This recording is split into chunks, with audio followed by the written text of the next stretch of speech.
Hi అండి. ఇప్పుడు పిల్లలకి పెద్ద పెద్ద విగ్రహాలు, పెద్ద పెద్ద మండపాలు, ఆ మండపాల్లో రికార్డింగ్ డాన్సులు, వెర్రి సినిమా పాటలు ఇవే తెలుసండి. అసలు ఈ ప్లాస్టర్ ఆఫ్ పారిస్ విగ్రహాలను పూజించి నిమజ్జనం చేయడం వల్ల మన వాతావరణాన్ని మనమే కాలుష్యం చేసుకుంటున్నామండి. అసలు మన పూర్వీకులు ఈ పండుగని ఇలాగే జరుపుకోవాలని ఎందుకు పెట్టారో తెలుసా? భాద్రపద మాసములో వరదలు ఎక్కువగా వస్తాయి. నీరు కలుషితం అవుతుంది కళేబరాలతోటి, కొత్త నీటితోటిను.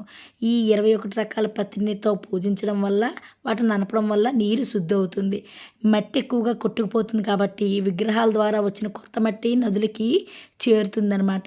తద్వారా మృత్తికా క్షయం అవ్వకుండా, చెట్లు అవి కూలిపోకుండా ఉంటాయి.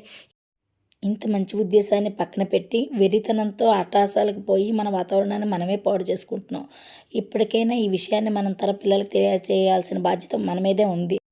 రండి అందరం కాలుష్య రహిత వినాయక చవితి